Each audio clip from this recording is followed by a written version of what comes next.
The sound of a baby's cries had haunted the mansion for months, until the moment it suddenly stopped.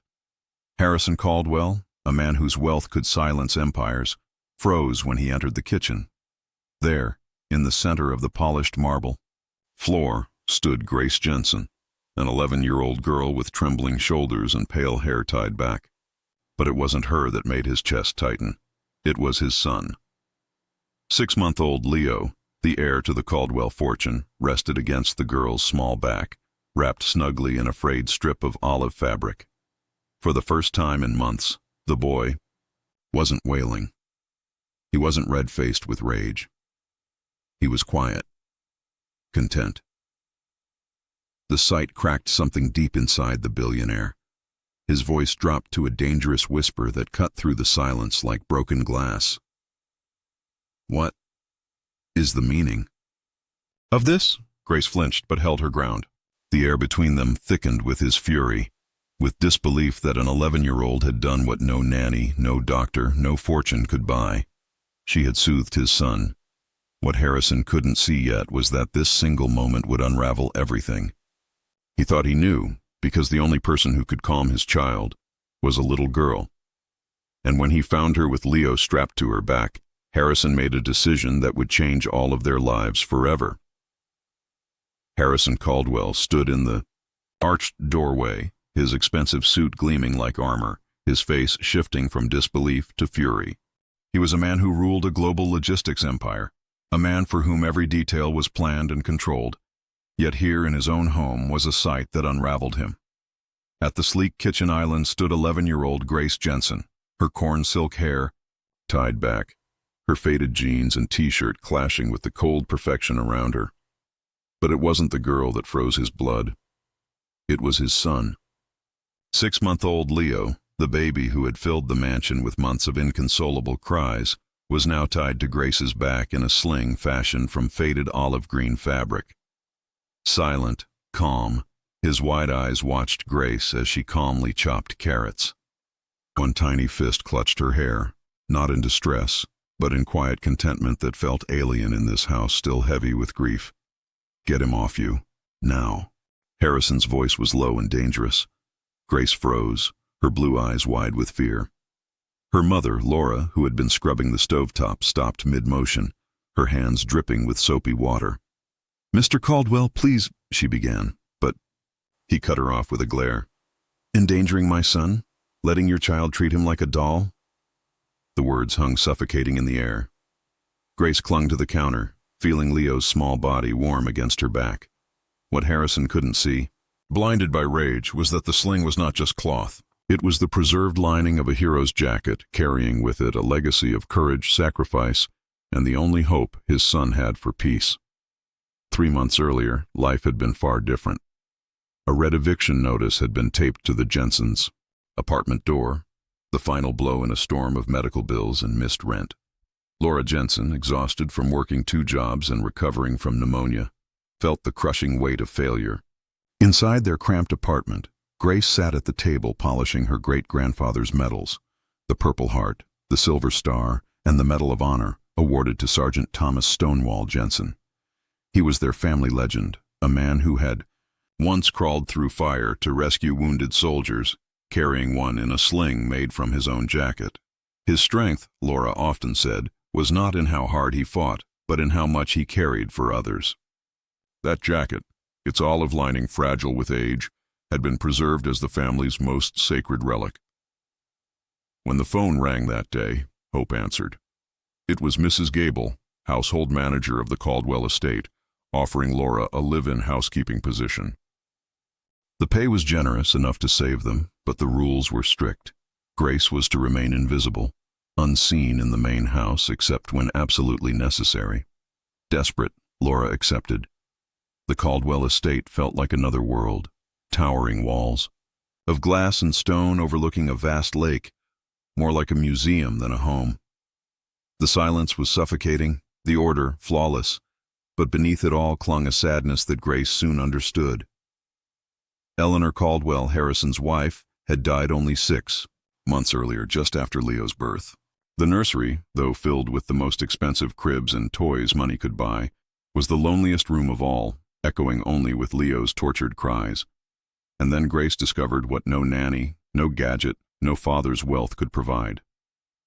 In the worn olive cloth that had once carried soldiers through fire, she carried Leo. Against her small frame and with the legacy of her great-grandfather wrapped around him, the baby finally knew peace.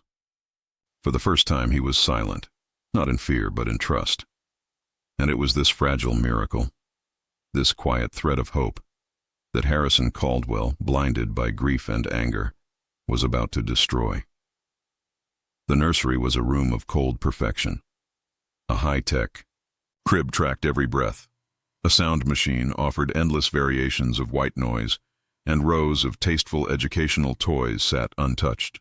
Yet in the center of it all lay baby Leo Caldwell, his tiny face clenched, his cries not fussy but guttural, pure misery that never seemed to end. A weary nanny rocked the crib mechanically, her expression blank. "He has been this way for months," Mrs. Gable whispered. "Since we lost Eleanor. The doctors say he is failing to thrive. Nothing helps." Grace Jensen, standing silently in the doorway, felt her heart ache. She realized Leo wasn't crying for food or toys. He was crying for someone to simply hold him. Mr. Caldwell had left behind a thick binder of protocols compiled by his late wife. Feeding charts, sleep schedules, developmental exercises, every step outlined with military precision.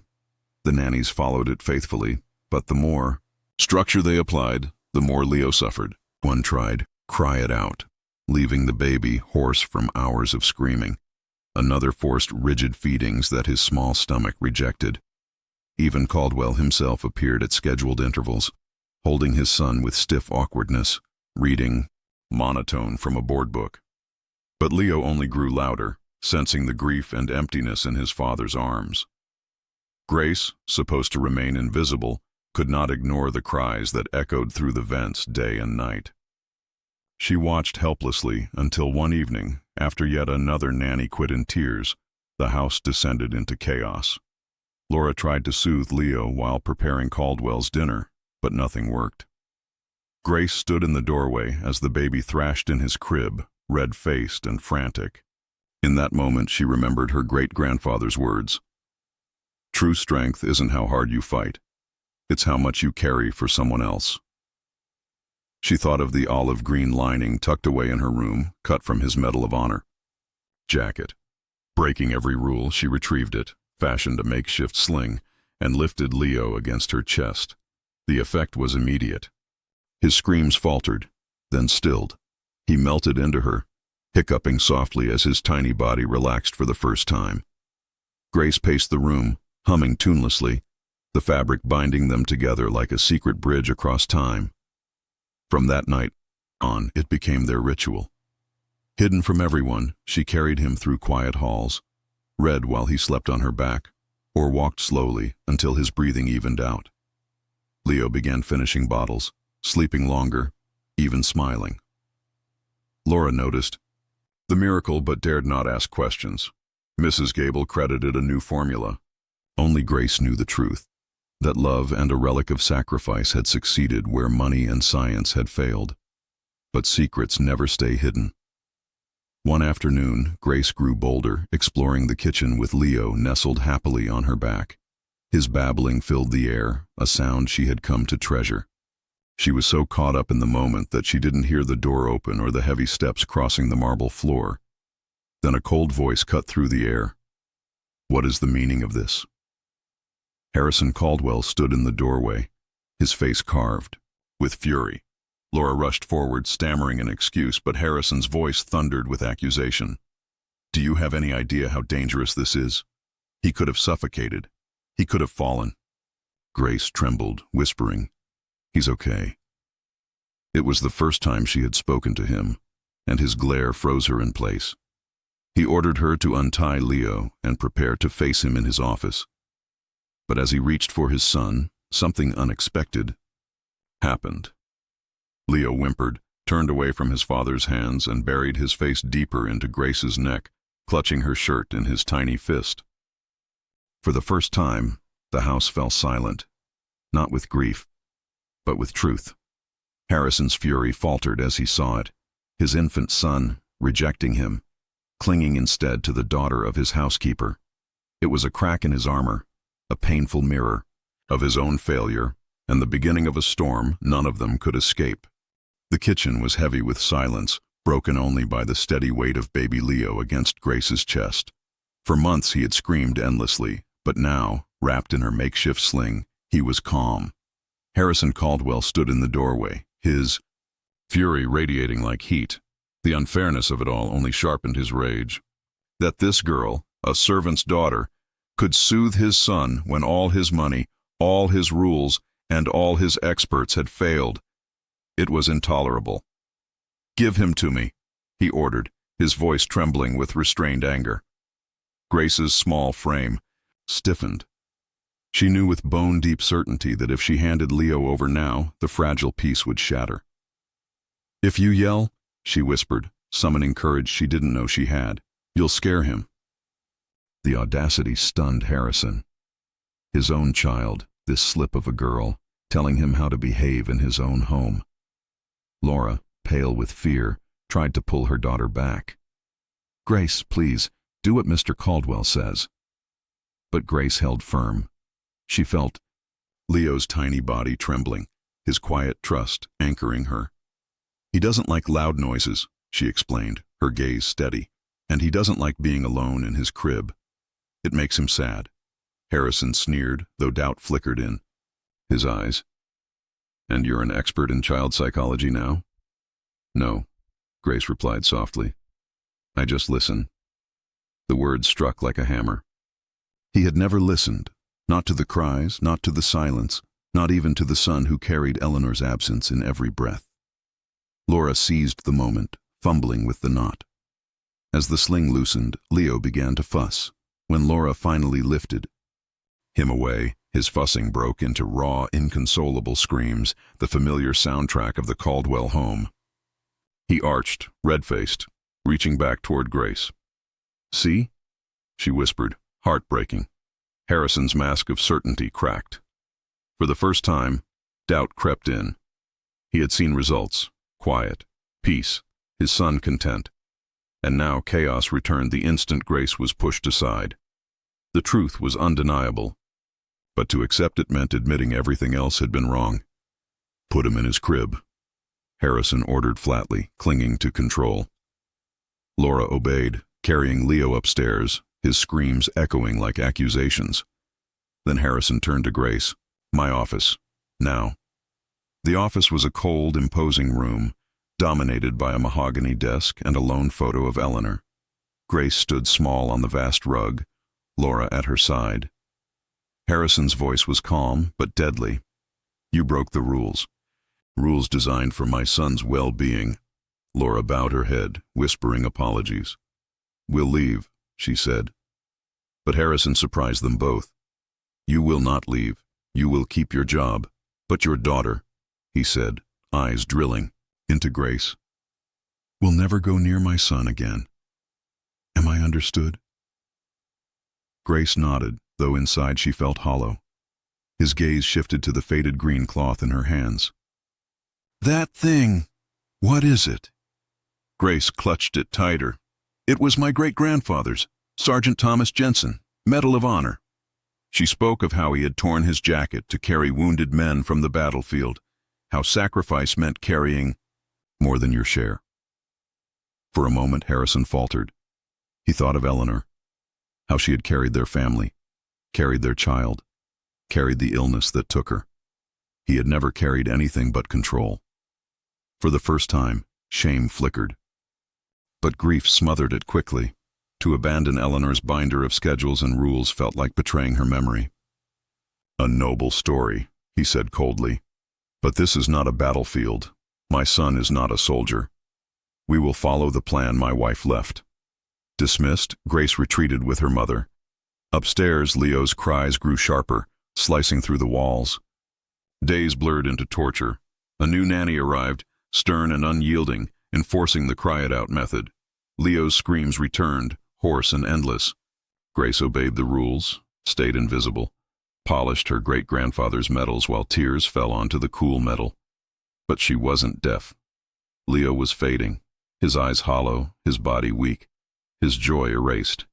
Even Harrison, bound to his wife's plan, stood helpless outside the nursery door, listening to his son scream himself into silence. One night, the cries dragged on, thin and desperate, until suddenly they stopped. The silence that followed was worse than any scream, heavy, suffocating, final. Grace lay awake, staring into the dark, fear pressing down on her chest. An hour later, frantic knocking shattered the silence. Mrs. Gable stood pale in the doorway, her composure gone. "Laura, wake up." Something had broken. The nursery was chaos. Lights blazed, shadows sharp against the walls. Agnes clutched the phone, her voice high and frantic. "Yes, his breathing is shallow." "No, not blue, but so pale. Send an ambulance." Harrison stood frozen over the crib, a man who ruled boardrooms brought to ruin by his son's still fragile body. Leo lay limp against the silk sheets, chest barely rising, each breath a weak gasp. Laura's voice trembled as she pleaded, "Sir, please, call the ambulance." But Harrison's eyes clung to Eleanor's binder, pages flapping on the changing table. "There must be something here," he whispered. The book had become his scripture, his last link to his wife. To admit it was useless would mean admitting she was gone. From the hallway shadows, Grace watched. Leo looked like the soldiers from her great-grandfather's stories, abandoned, waiting for rescue. Something inside her broke. Fear melted away, replaced by fire. She stepped into the room, steady and sure. "You're letting him go," she said, voice clear, cutting through the panic. Harrison snapped, "Get out." "He is my concern." She shot back, fists clenched. "He needs to be held. He needs a heartbeat. He thinks he's alone." Before anyone could stop her, she lifted Leo from the crib. He was terrifyingly limp. Harrison lunged, but Laura, moved by something she couldn't name, stopped him. "Wait," she whispered.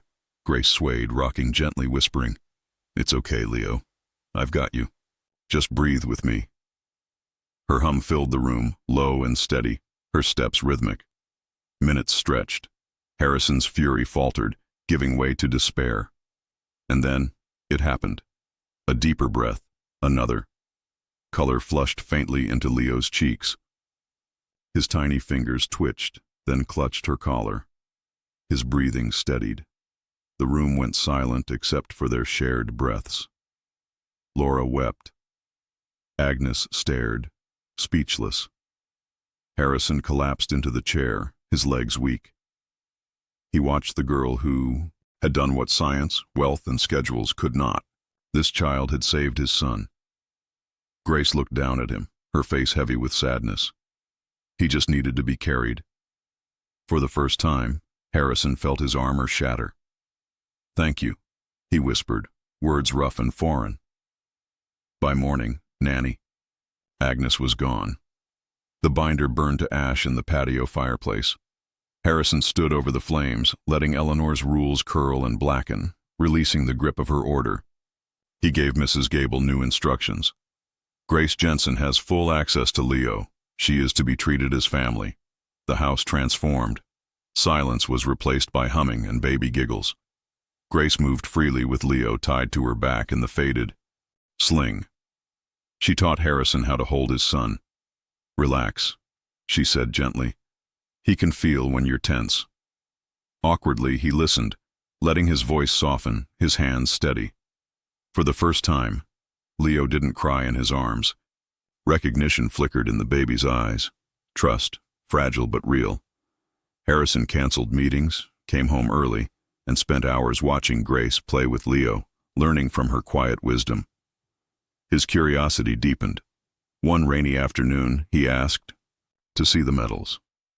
Grace placed the velvet box before him, recounting her great-grandfather's story of carrying wounded men through fire. Harrison read the records, saw the old photograph of the young sergeant with steady eyes, the same eyes that shone from Grace's face. Something shifted inside him. For years, Eleanor had carried the family. Now Grace, with nothing but love and a scrap of cloth, had carried his son back to life. Strength, she had said, wasn't how hard you fought. It was how much you carried for someone else. And at last, Harrison Caldwell was ready to carry his own weight. They uncovered the legacy of Sergeant Jensen through letters, stories, and lives he saved. One man, now in his 70s, wept as he recalled how Jensen carried his grandfather to safety, saying he had the kindest, bravest eyes. Harrison read these stories at night, humbled by a man whose quiet strength had saved his own son through Grace. The mansion transformed, once silent, now filled with laughter. Grace, Leo, and even Laura became his family.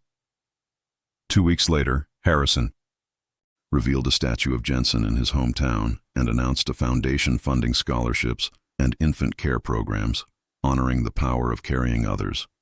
Then, kneeling before Grace, he asked to adopt her. Through tears, she said yes. A year later, the house was a home. Toys, laughter, a puppy cradled in Grace's sling.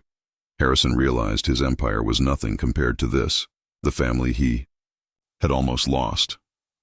Grace had taught him the unthinkable truth. Real strength is love.